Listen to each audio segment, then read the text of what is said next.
Shri Srimad His Divine Grace Srila A.C. Bhaktivedanta Swami Prabhupada Ki Jai. Grantaraj Srimad Bhagavatam Ki Jai. All glory to the assembled Lord. Hare Krishna. All glory to Shri Guru. We are on Jai Shri Prabhu.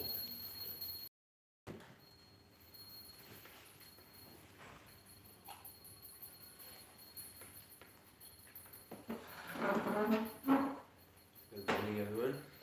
What? Good morning.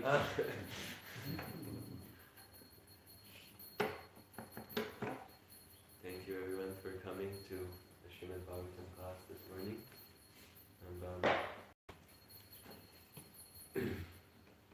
I'd like to seek everyone's blessings that I may be able to say something which is beneficial for everyone to hear.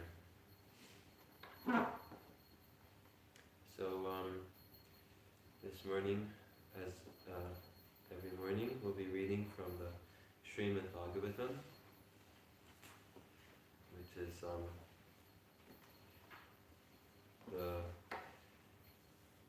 the crown jewel of all the Vedas, the crown jewel of all the ancient scriptures of India, the creme de la creme. It really has it is the embodiment of the most essential message of the Vedas. And we'll start by an invocation to invoke the presence and the blessings of the Lord. Om Namo Bhagavate Vasudevaya. Om Namo Bhagavate Vasudevaya. Om Namo Bhagavate Vasudevaya. Om Namo Bhagavate Vasudevaya. Om Namo Bhagavate Vasudevaya. Om Namo Bhagavate Vasudevaya. Okay, so today we're beginning the 18th chapter of the 9th canto of Srimad Bhagavatam. This chapter is called King Yayati Regains His Youth. And we'll start by reading through the summary of the events of the chapter. So the summary, as well as the translation and purports, are all by His Divine Grace, Srila A.C. Bhaktivedanta Swami Prabhupada. This chapter gives the history of King Yayati, the son of Nahusha. Among Yayati's 5 sons, the youngest son, Puru, accepted Yayati's invalidity. When Nahusha, who had 6 sons, was cursed to become a python, his eldest son, Yati, took sannyas, or he took to the renounced order of life. And therefore the next son, Yayati, was enthroned as king. By providence, Yayati married the daughter of Shukracharya. Shukracharya was a Brahmana, and Yayati a Kshatriya, but Yayati married her nonetheless. Shukracharya's daughter, named Devayani, had a girlfriend named Sharmishta, who was the daughter of Vrishaparva. King Yayati married Sharmishta also. The history of this marriage is as follows. Once Sharmishta was sporting in the water with thousands of her girlfriends, and Devayani was also there. When the young girls saw Lord Shiva seated on his bull with Uma, they immediately dressed themselves. But Sharmishta mistakenly put on Devayani's clothes. Devayani, being very angry, rebuked Sharmishta, who also became very angry and responded by rebuking Devayani and throwing her into a well. By chance, King Yayati came to that well to drink water, and he found Devayani and rescued her. Thus, Devayani accepted Maharaj Yayati as her husband. Thereafter, Devayani, crying loudly, told her father about Sharmishta's behavior. Upon hearing of this incident, Shukracharya was very angry and wanted to chastise Vrishaparva, Sharmishta's father. Vrishaparva, however, satisfied Shukracharya by offering Sharmishta as Devayani's maidservant. Thus, Sharmishta, as the maidservant of Devayani, also went to the house of Devayani's husband. When Sharmishta found her friend Devayani with a son, she also desired to have a son. Therefore, at the proper time for conception, she also requested Maharaj Yayati for sex. When Sharmishta became pregnant also, Devayani was very envious. In great anger, she immediately left for her father's house and told her father everything. Shukracharya again became angry and cursed Maharaj Yayati to become old. But when Yayati begged Shukracharya to be merciful to him, Shukracharya gave him the benediction that he could transfer his old age and invalidity to some young man. Yayati exchanged his old age for the youth of his youngest son Puru, and thus he was able to enjoy with young girls. So there's the summary of this chapter, and as you can hear, there's a lot of drama going on. We may even be able to recognize some of these kinds of themes in our everyday life. Family members or friends may have gone through similar kinds of drama.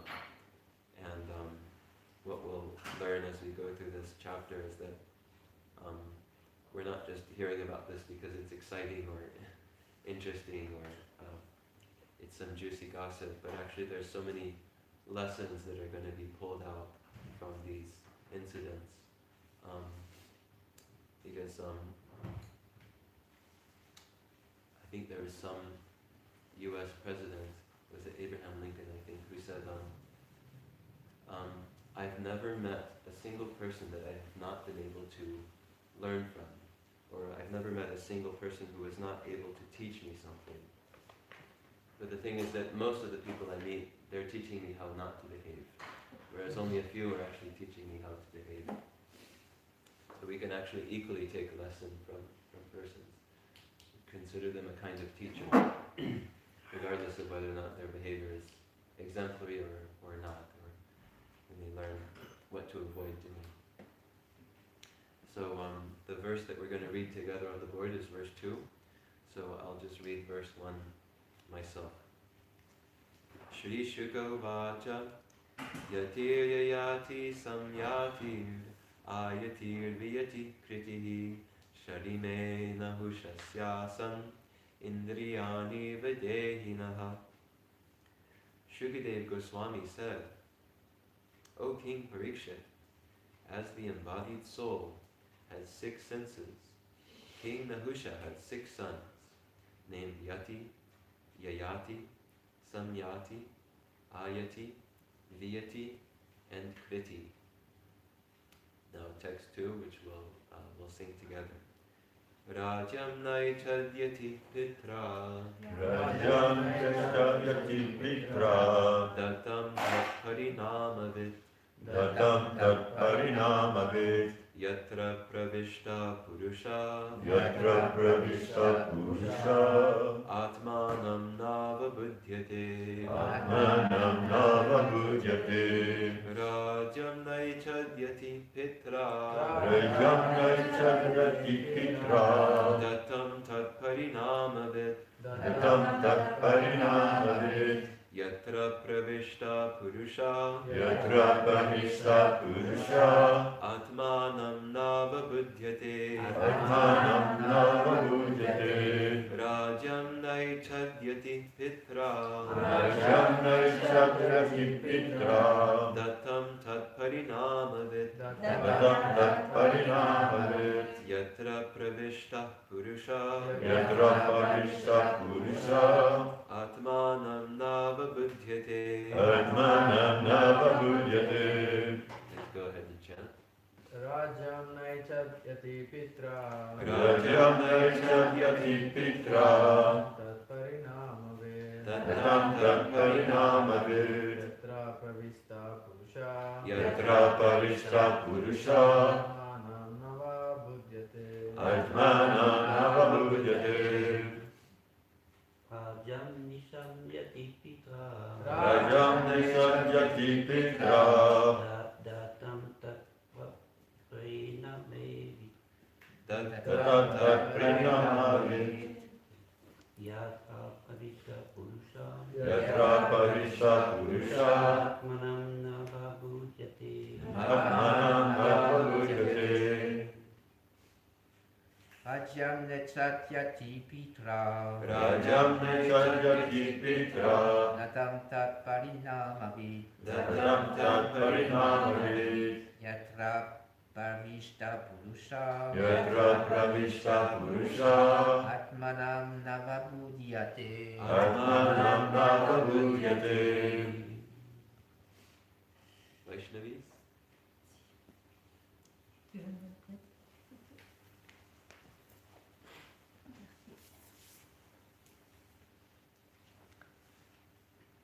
Rajam nechadyati pitra Rajam naichadyati pitra tam tat parinamavid tatam tat parinamavid yatra pravista purusha yatra pravishta purusha atmanam navabudyate atmanam navabhudyate Rajam naichadyati pitra tatam tat parinamavid yatra pravishta purusha atmanam navabhudyate. Okay, we'll read the word for word translation. Rajan, Rajam, the kingdom. the kingdom, Na aichat, not Aisha, did not accept. did not accept. Yatihi, Yati, the eldest son. the oldest son, Yati. Yati, Pitra, Pitra, by his father. by his father, Datam, Tatam, offered. offered, Tat parinamavit, Tatparinamavit, knowing the result knowing the result of becoming powerful of becoming powerful as a king. as a king. Yatra, Yatra, wherein. wherein Pravishtaha, Paravishtaha, having entered. having entered, Purushaha, Purushaha, such a person. such a person, Atmanam, Atmanam, self-realization. self-realization, Na, na not. not Avabudyate, Avabhudyate, will take seriously will take seriously and understand. and understand. Translation. When one enters the post of king or head of the government, one cannot understand the meaning of self-realization. Knowing this, Yati, the eldest son of Nahusha, did not accept the power to rule, although it was offered by his father. Purport. Self-realization is the prime objective of human civilization, and it is regarded seriously by those who are situated in the mode of goodness and have developed the Brahminical qualities. Kshatriyas are generally endowed with material qualities, conducive to gaining material wealth and enjoying sense gratification. But those who are spiritually advanced are not interested in material opulence. Indeed, they accept only the bare necessities for a life of spiritual advancement in self-realization. It is specifically mentioned here that if one enters political life, especially in the modern day, one loses the chance for human perfection. Nonetheless, one can attain the highest perfection if one hears Srimad Bhagavatam. This hearing is described as Nityam Bhagavata Sevaya, Maharaj Parikshit was involved in politics, but because at the end of his life he heard Srimad Bhagavatam from Shukadev Goswami, he attained perfection very easily. Sri Chaitanya Mahaprabhu has therefore suggested Sthane stita shruti gatam tanuvan manobhir ye prayasho jita jito gyasitais trilokyam.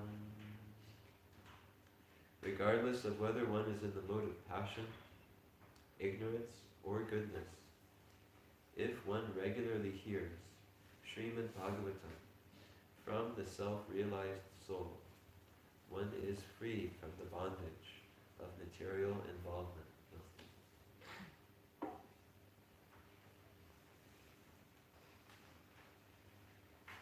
Okay. Before speaking, I'll recite a couple prayers. Om Ajnanatirmirandasya Jnananjana Shalakaya Chakshurunmilitam Yena Tasmai Shri Gurave Namaha. Namo Vishnu Padaya Krishna Pishtaya Bhutale Srimate Bhaktivedanta Swami Niti Namine. Namaste Saraswate Deve Gauravani Pracharine Nirvishesa Shunyavadi Paschatya Deshatarine. Jaya Shri Krishna Chaitanya Prabhu Nityananda Shri Advaita Gadadhara Shri Vasadi Gaura Bhakta Vrinda. Hare Krishna Krishna Krishna Hare Hare Hare Rama Rama Rama Hare Hare.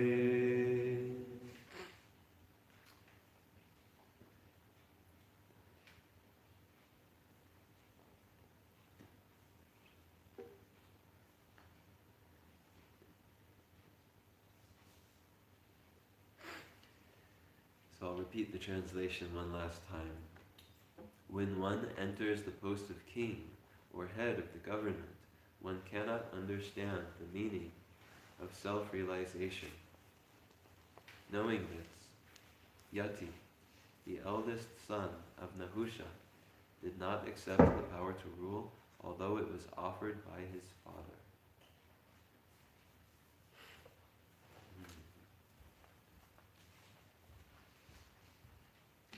So, here in Srila Prabhupada's purport, we encounter two different ideas or two different perspectives which may seem to kind of contradict one another. We hear in the verse that one who's in the post of a king or the head of a government cannot understand the meaning of self-realization. And then the word for word, we have also that they won't take it seriously if they're in that position. They won't be able to take spiritual life seriously. And then in the purport, in the second half of Prabhupada's purport, he brings out that Lord Chaitanya suggested that one remain in their position, no matter what their position is, whether it's even if they are in a king or a government administrator involved in politics. So there's a couple of ideas here, and we'll go through them and try and understand how they connect, because in this verse, Yati, who's the eldest son of the ruling king, he decides not to take the position because he doesn't want to get entangled. He doesn't want to forget about the importance of self-realization, which is the actual purpose of our lives. So he takes sannyas and he goes off. It doesn't specify, but he leaves the kingdom and he takes sannyas. he enters into the renounced order of life, not to be involved in any worldly dealings and certainly not to be involved in politics. So let's take a look first at this idea that a person in the post of a king or head of the government would not be able to either understand self-realization, or even if they understand its importance, they won't be able to take it seriously. So in the first canto of Srimad Bhagavatam, we find the prayers of Queen Kunti, and at one point she says, Janmaishwarya Shruta Shribhir Edamana Midapuman Naivar Babidatum Vai Tvam Akinchana Gocharam.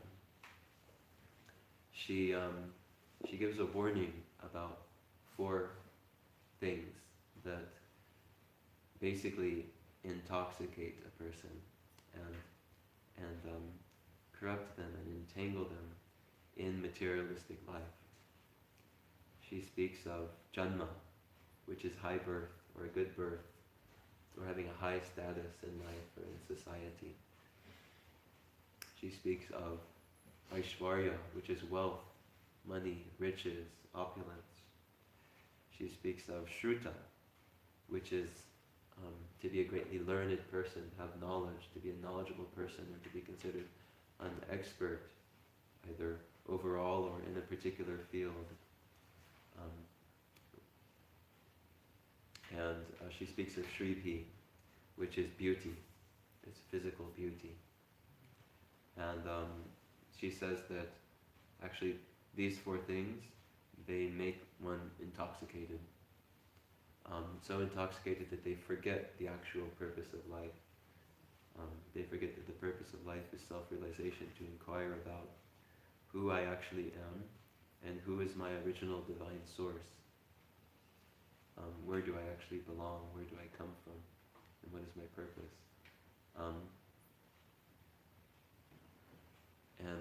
She says in her prayers to Lord Krishna, because Lord Krishna, or God, is that original divine source from whom we all come and with whom we have an eternal relationship.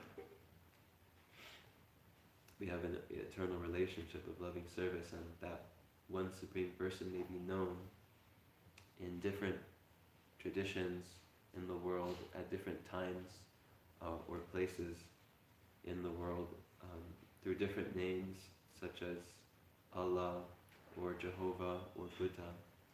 But there is one Supreme Person from whom everything ultimately emanates and who's the original root of our existence. And Queen Kunti is speaking to that person, Krishna, in her prayers. And she's saying that the person who has these 4 opulences, they cannot actually approach you sincerely. They cannot actually take self-realization seriously. And so why would a person who possesses these things not be able to take self-realization seriously? Well, as he said, these 4 opulences, they tend to be intoxicating. So when one is very beautiful, one tends to be caught up in the fact that one can attract friends, lovers, and get so much favorable affection and attention just because of one's beauty, or that a person who's very learned is regarded as very great, and people tend to want to put themselves below that person and learn from them and become their follower and serve them and even worship them. And a person with great wealth is also considered a worshipable person by those who also want to gain wealth, and of course one who has wealth a great wealth especially, they can practically have anything they want at their command, at their fingertips. And any kind of enjoyment, or what we call sense gratification, whether it's a big mansion or a very fancy car that can go very fast, or being able to have a lasagna feast anytime they want, or whatever the case may be. Money can purchase many of these much desired experiences of enjoyment in life, and of course, good birth or high status in society. One can have many followers and be considered a guru in this or that field, and be considered a great person, and enjoy all the benefits that come with that. And so our tendency, our natural tendency is that when we have something enjoyable like any of these things, then we forget about any question of any higher purpose to life, and we get pulled into the immediate experience of materialistic existence. However, these statements that a king cannot understand self-realization, or that a person with these kinds of opulences in life cannot understand or take self-realization seriously, they're not actually absolute. It's not actually an absolute statement. It's not that anybody in a political position or in the position of a ruler or anybody with wealth or beauty cannot take spiritual life seriously. And we'll look at some examples of persons who were great people in this world and had great opulence and wealth in this world, and yet they understood what the purpose of life is, and they never forgot, and they never neglected their real self. However, we hear messages like this because we do need to understand that this is the very strong tendency that's going to act on us, in touch with these kinds of things. And so that way we can be in a state of readiness, and we can be careful with how we deal with the material energy, especially when she's endowing us with her opulences generously. And the best way to avoid being entangled by this kind of intoxication that may arise is to take shelter of those who are sadhus, who are not attached to these kinds of to materialistic life, and they keep materialistic life at a distance, and they can help and advise us.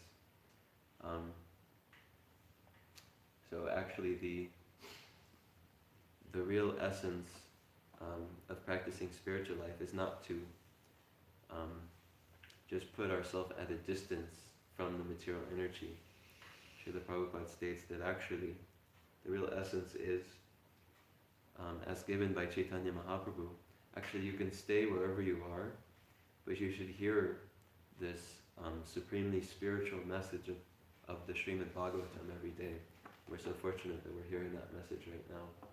And we take the time every morning to hear from the Srimad Bhagavatam. And Prabhupada states, Nityam Bhagavata Sevaya. So the real solution is whether you are in a kingly position or not, hear the message of this Srimad Bhagavatam every day.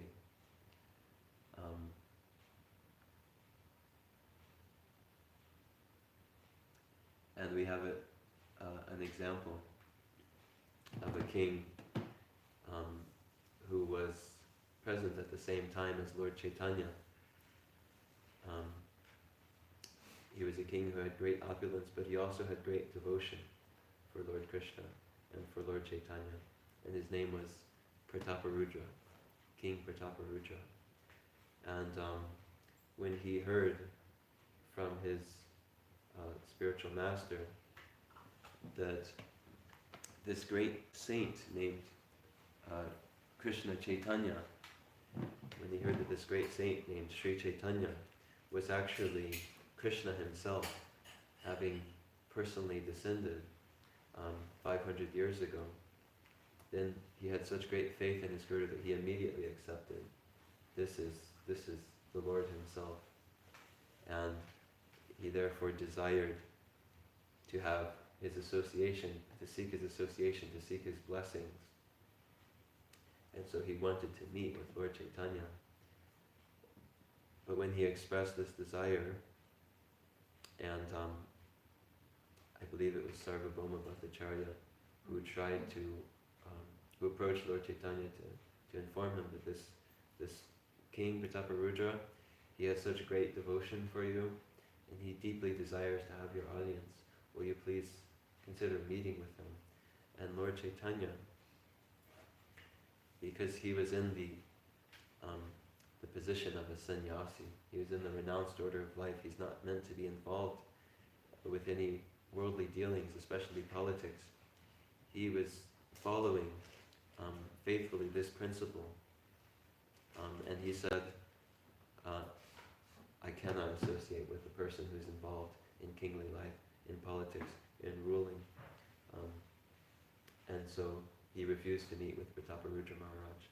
And Prataparudra was so upset and so devastated by this that he said, if my being a king is an obstacle to me meeting the Lord, then I'll give up this position immediately.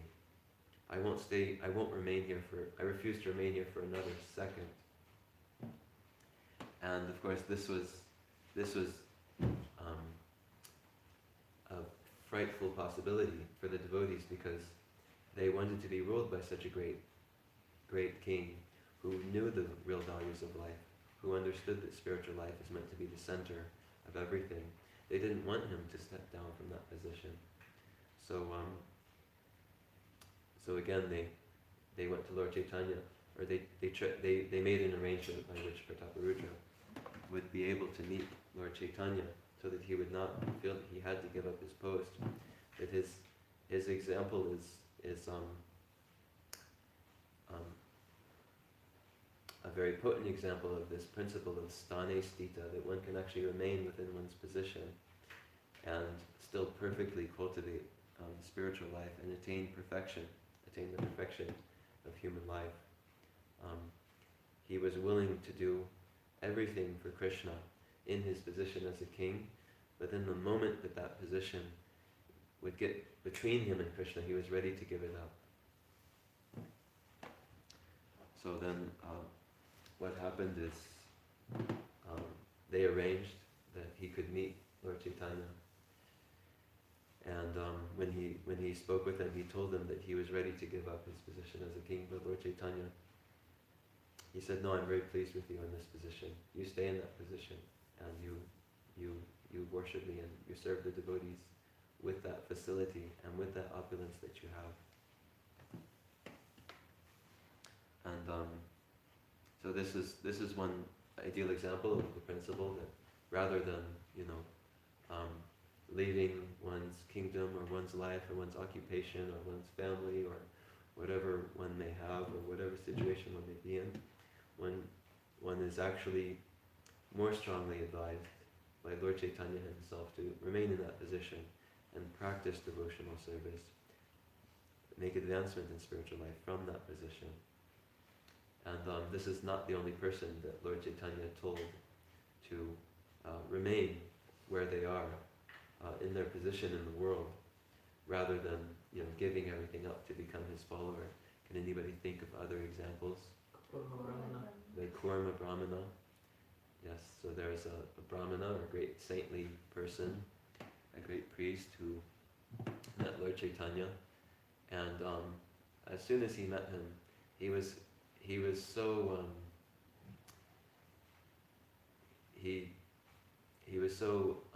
enamored by him and attracted by him, and he understood that the goal of life is to serve and surrender to this person. This is the Supreme Lord himself. That he said, I'll give everything up. I'll step away from my house, my family, everything, and I'm just going to follow you from now on. And Lord Chaitanya said, do not speak like this. You must stay here and you worship me from this position. Any other examples? Gadadhar Pandit.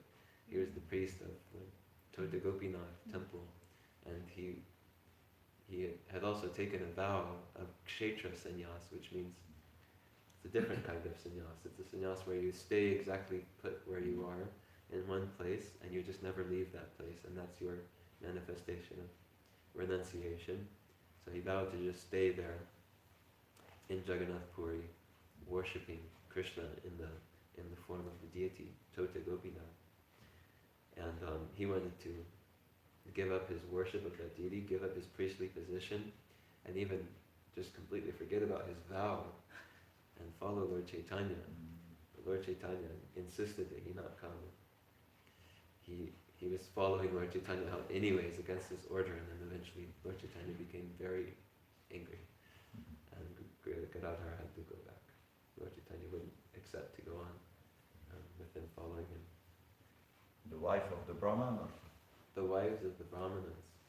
Yeah, that's right. In Krishna's pastimes, the wives of the Brahmanas, they were ready to leave their husbands and go out to the forest to see Krishna personally. And they did, and they met him, but he told them that now you can go back to your position with your husbands, and again you can continue practicing your devotional service from there without any impediment. Yeah, they say also that by meditating they will be closer to him than by be close by the body. It's very powerful for us.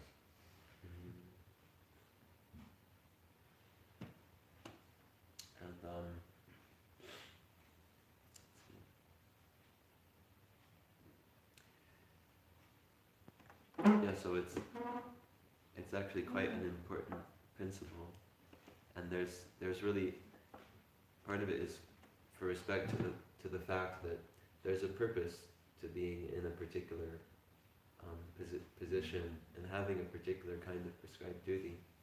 And in the Bhagavad Gita, I wanted to talk about a couple of special cases that occur in the Bhagavad Gita. One verse that's very special in the Bhagavad Gita, or rather two verses that are quite special.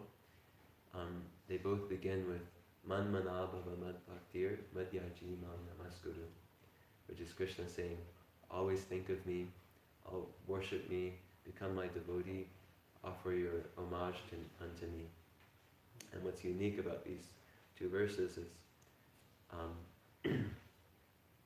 that they're actually found in two different places. The second half of the verses is different. The first half is exactly the same. And so it's an extremely rare occurrence that should happen. And there's only two other verses that have the same case. So, in other words, the fact that it's repeated, it indicates its importance. Krishna has repeated the first half of those verses twice, because that's really the essence of what Krishna is trying to teach, is to surrender to him through always thinking of him, always serving him. And so we may be interested to know, well, what are the other two verses that are also like that? The first half is the same and the second half is the same. But you probably aren't very interested in hearing that, so I can just move on to the next part of the class, right? You're not so interested? No? Okay. Let me see. My next point was, he was telling Arjuna that you'll fight. That's okay? I can move on? We want the shloka. Okay, you want to hear what is the other two shlokas that have the same unique feature? Yes, please. Okay. All Alright. Alright, so it's very interesting. The other shloka, where the first half is the same, is the shloka where Krishna is saying, it is better to perform one's own duty, even imperfectly, than to perform the duty of another perfectly. Which means that one should stick to one's own duty, which means the work born of one's own nature, the prescribed duties that are based on one's own nature, even if one cannot do it very perfectly, even if one is performing it to the best of their ability and they're not doing the best job, one should stick to it. And then even if there's another duty, somebody else's duty that they actually could perform perfectly, they find that, yeah, I have the aptitude to do that, I could do that, I could do it perfectly actually. But Krishna is saying still one should not do it. So why might that be? Why might that be that even if we can perform somebody else's duty perfectly, we still shouldn't do it.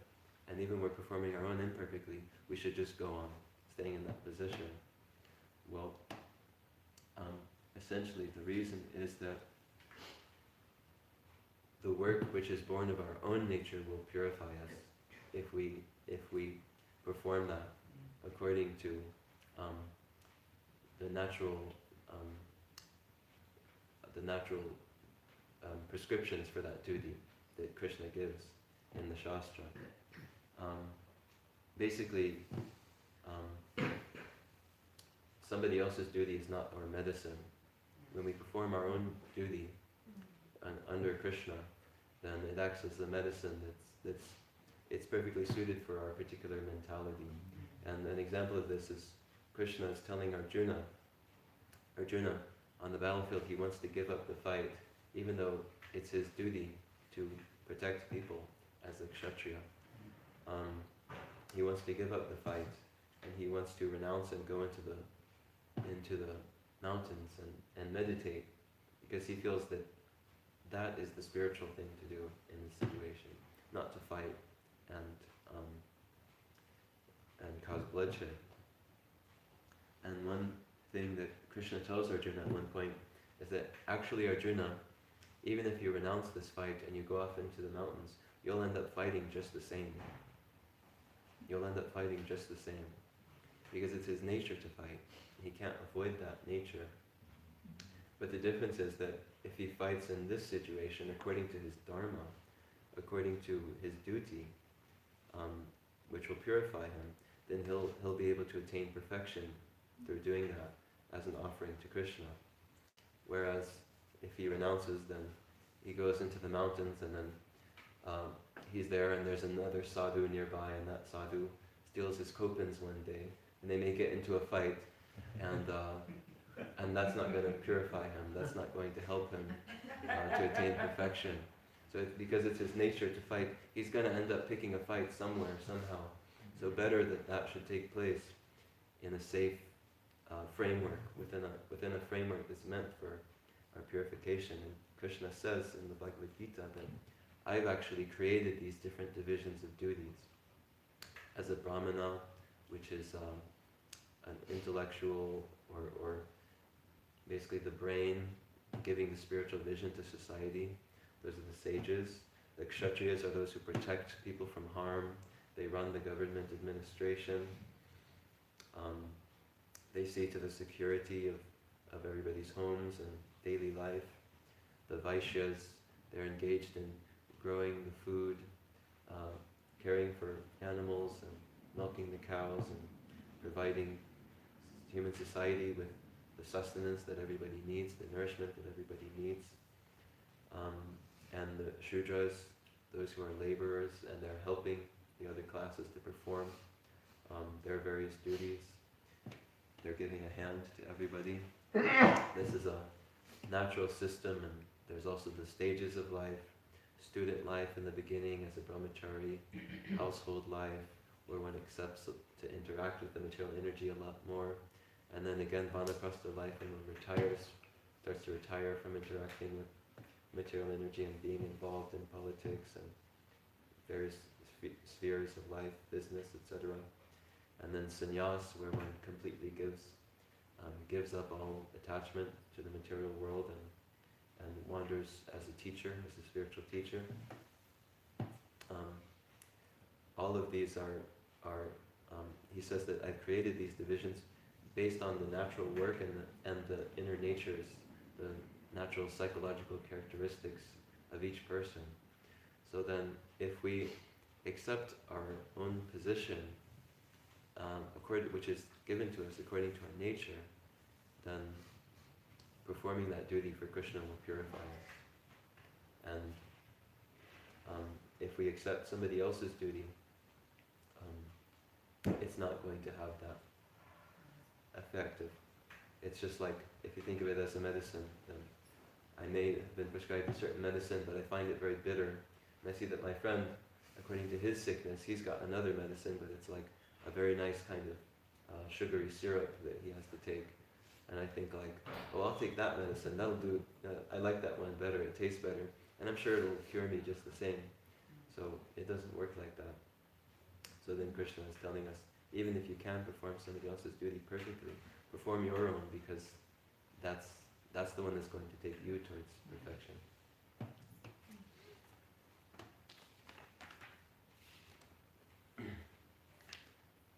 So then, in summary, yes, the message we're getting here is that regular hearing of Srimad Bhagavatam is the answer.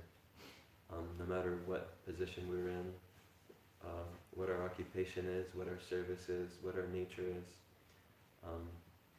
if we just go on serving in that position and we hear every day the message of Godhead, then we'll be able to attain perfection. And this path is actually susukam kartumavyayam. It's very joyfully performed. Actually, at every stage, it's joyful in the beginning, in the middle, and in the end. And great devotees who have taken to this path, they drink in the pages of the Srimad Bhagavatam like a very tasty beverage. And for some of us, it may be a bit of an austerity to pick up the Bhagavatam and read. It may taste bitter a little bit in the beginning, but if we stick to that, then we will also gradually be able to taste the sweetness more and more. And the effect that we'll get from hearing Srimad Bhagavatam every day, and as much as we can, is that it will cleanse our heart, and it will open the path to an eternal blissful life in the spiritual world where we belong, serving Krishna. And yep. So I'll go ahead and stop here. And does anybody have any comments or questions or corrections or whatever there may be? Bruno? We can see through what you say that it's weird how we always attract by what displeases us, and what is, we can say, beneficial for us in this world. Even a baby do that, And after we grow and we continue, that's why if we are beautiful, we saw that by smiling we're going to obtain things. So it's beneficial, so we continue, and after it misguide us, because it's not the point of life. And it's weird how when something really beneficial come to us, we refuse it because it's bitter, as you say. So that's why in Jad Bharat we can hear that his teaching is about the fact that the way we use our mind can misguide us. And it's funny how we are not finally self-interest, because we are interested in nonsense and not in what Krishna wants us to do. And we are able to change our duty because it's tastier. So yes, we cannot trust our ability to drive this life. That's why I understand through what you say. Thank you.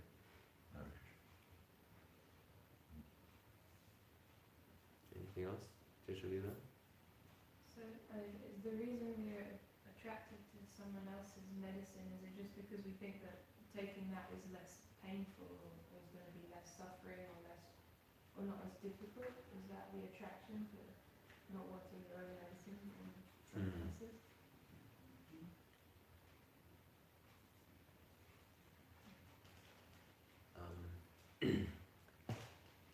Well, definitely one critical part of that phenomenon of wanting to perform somebody else's work or kind of put ourselves, or pursue a path that really doesn't suit us, actually, it's really not necessarily fitting our natures, is the general tendency of the mind to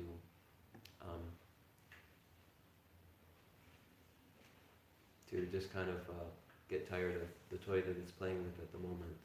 You know, kind of like a child, you give them a toy and then plays with it for a while. It's exciting at first, and then after a few minutes, just kind of tosses it aside and seems very boring now.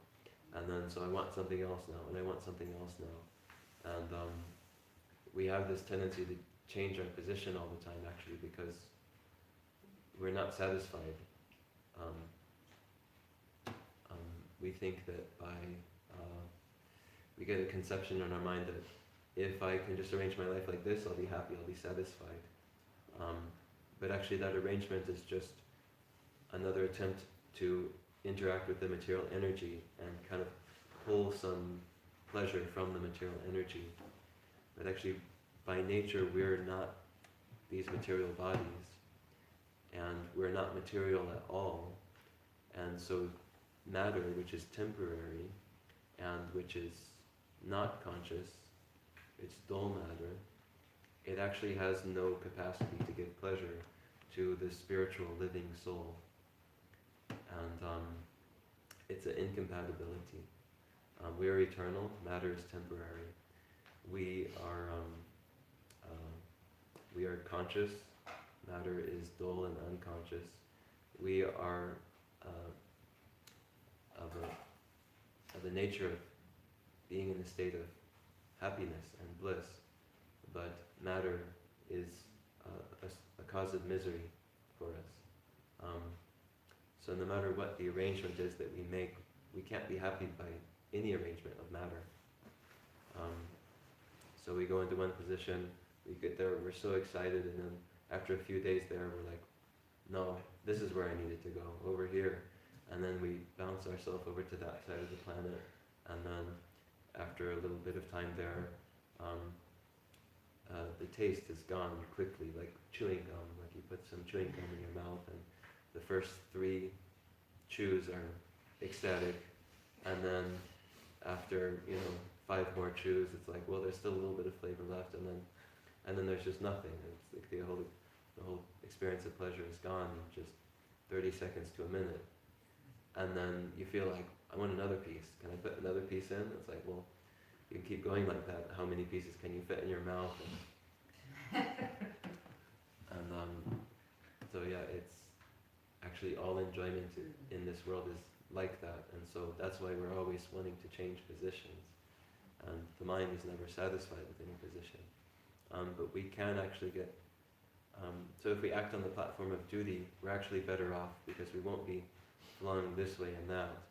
And if we offer that duty as a sacrifice to the Supreme Personality of Godhead, we perform that for His pleasure, then we can ultimately get lasting satisfaction from that, genuine happiness that comes through exchange, loving exchange, and in an eternal relationship. If you're looking for eternal happiness, you have to relate with something or someone who's eternal, not something or someone who's a temporary manifestation. And so as long as we're interacting with temporary manifestations in the material world, we'll never be able to get satisfaction from that. We'll keep changing our position again and again. So that's the kind of extent of my realization of that, however small it may be, but I think that's one factor for that. Sophia? Sorry, couldn't talk. Is this kind of like the way that I'm hearing it is almost a different interpretation of like the grass is always greener over there, you know, or even like how like comparison is the antithesis of gratitude, and how like being grateful for where we are is the way, instead of like judging or comparing like what somebody else has, like somebody else's medicine, it's like, oh, I'm grateful for my medicine, like this is cool, you know, hopefully it works. But I think that like, is it like, while like I hear what you're saying about like, and agree with the idea that like you have to relate to something eternal to find happiness in this material world,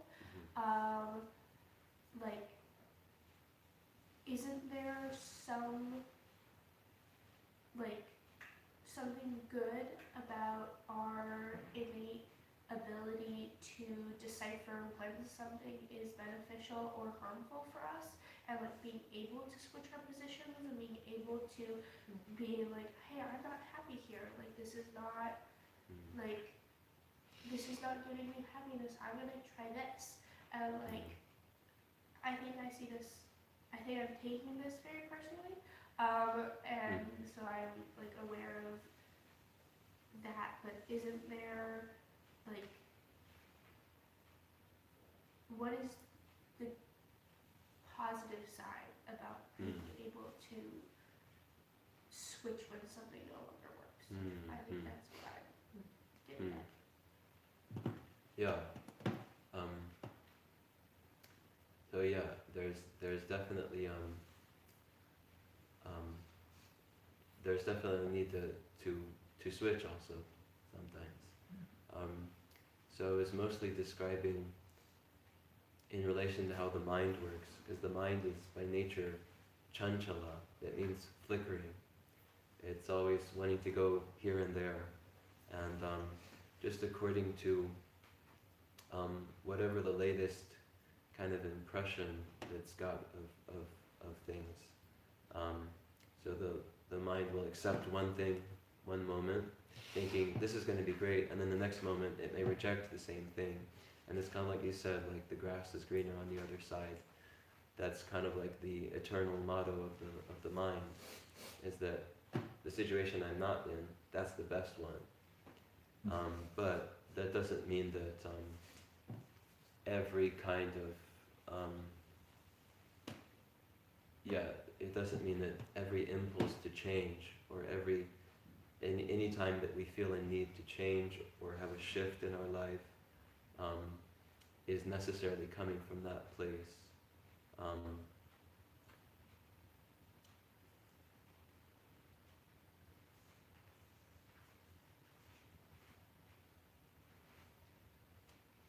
Because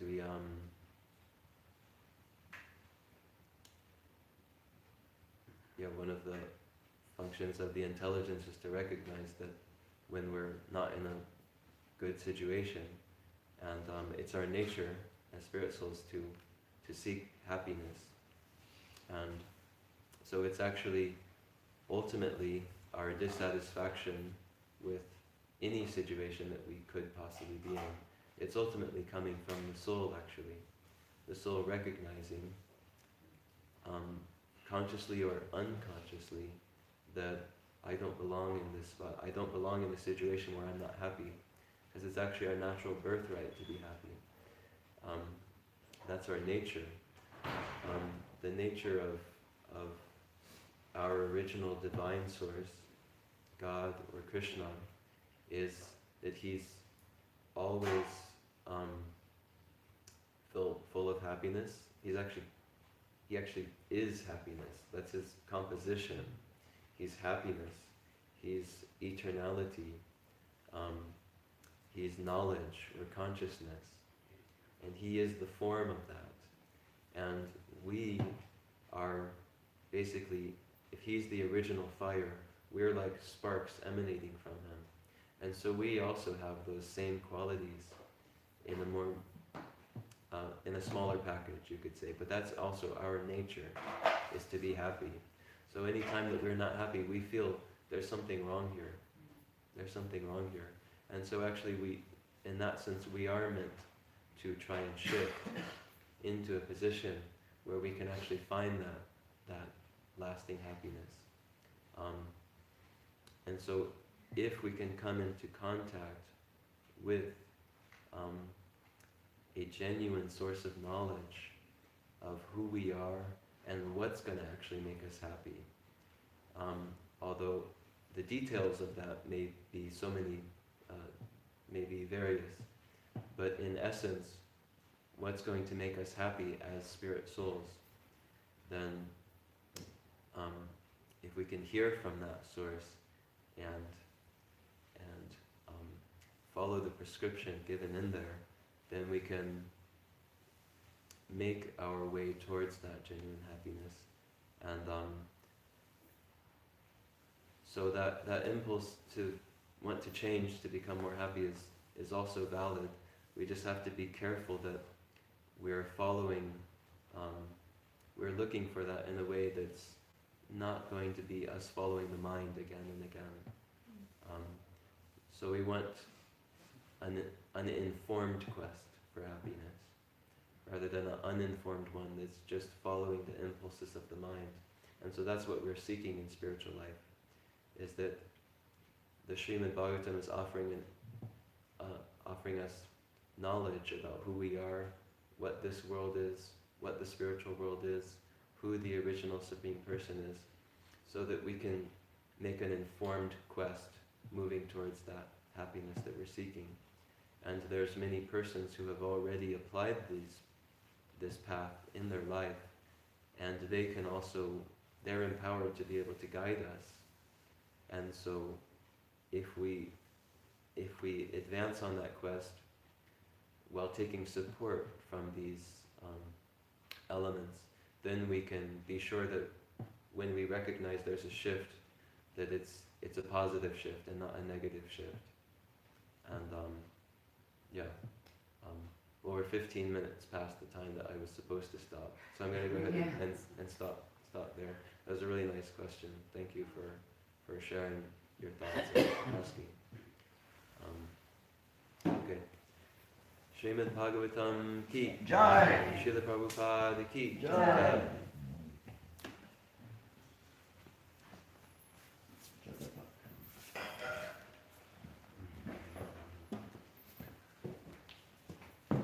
We can see that we are Satchitananda, Mm. Vigraha, Mm.